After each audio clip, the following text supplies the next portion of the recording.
Half-life. I'm sure you've all heard about half-life, but have you ever done math? Have you ever considered more about what is a half-life truly?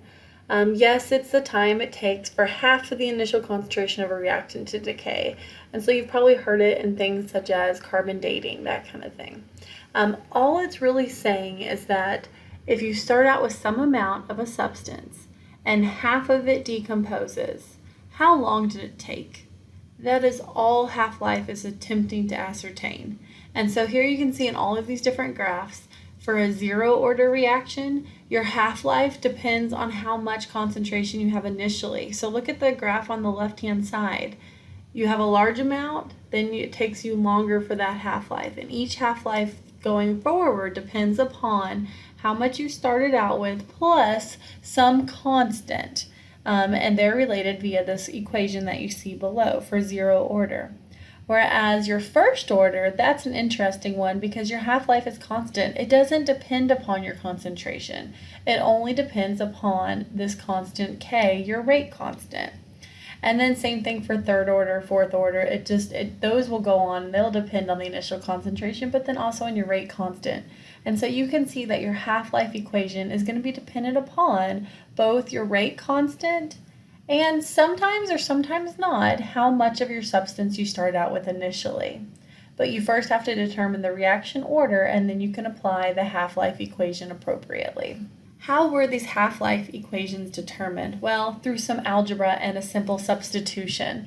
Some students choose to memorize these. I prefer you know how to do it algebraically. So I have the algebra shown here for zero, first, and second order reactions. All you do is you substitute in your A0 over 2 because that's half of initial. That's the definition of a half-life.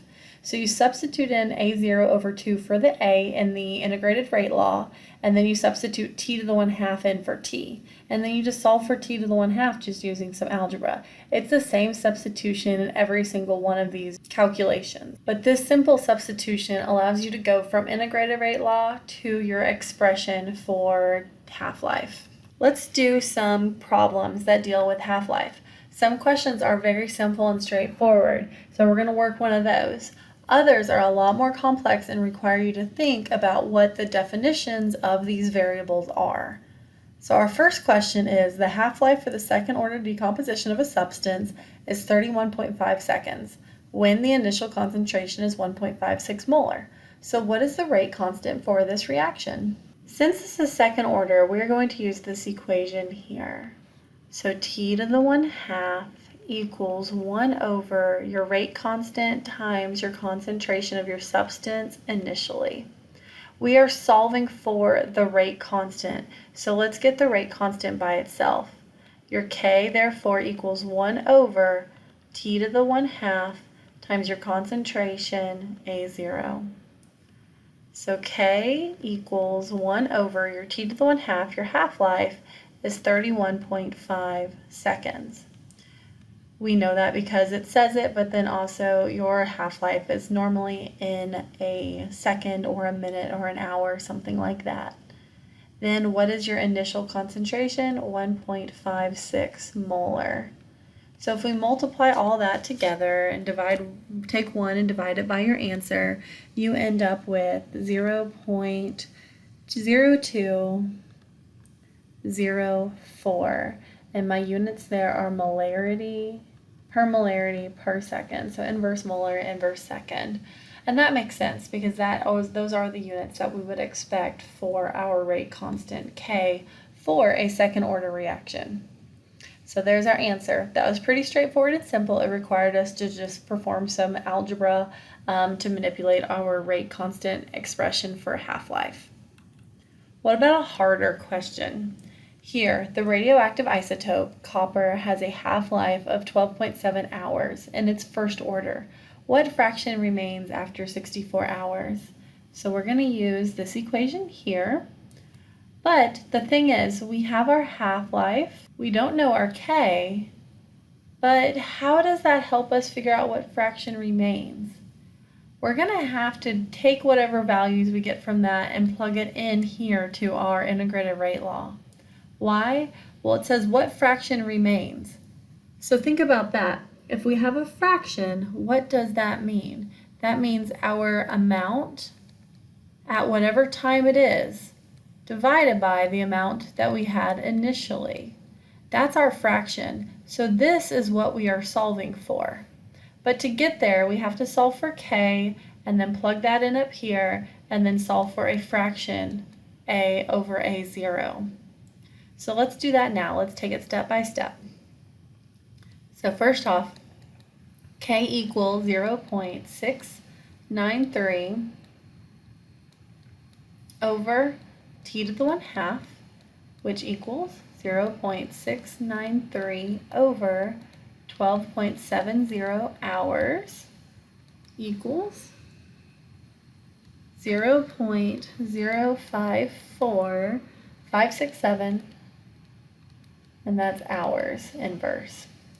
Now, I kept all of my decimals because I don't want to round until the very end.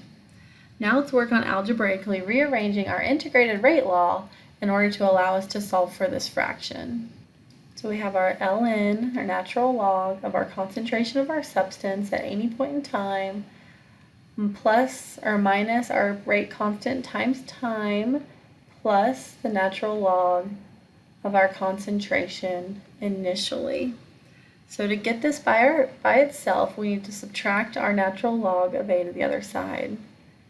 Now remember our log rules. If you have natural log of one substance minus natural log of another substance, we can rewrite this as natural log of our a over a0.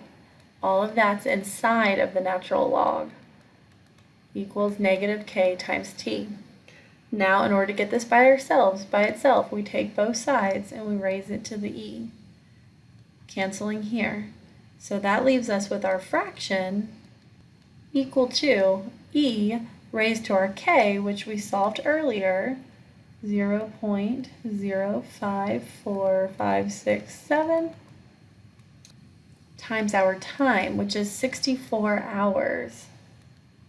And notice our hours are going to cancel because this was hours inverse, this is hours on top, and so the hours are going to cancel, leaving us with just a number, so it's just a fraction.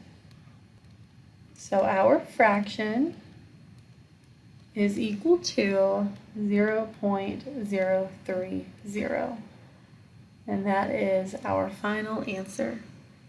So all in all, the half-life expression is just an algebraic rearrangement of the integrated rate law that allows us to solve for a specific point in time.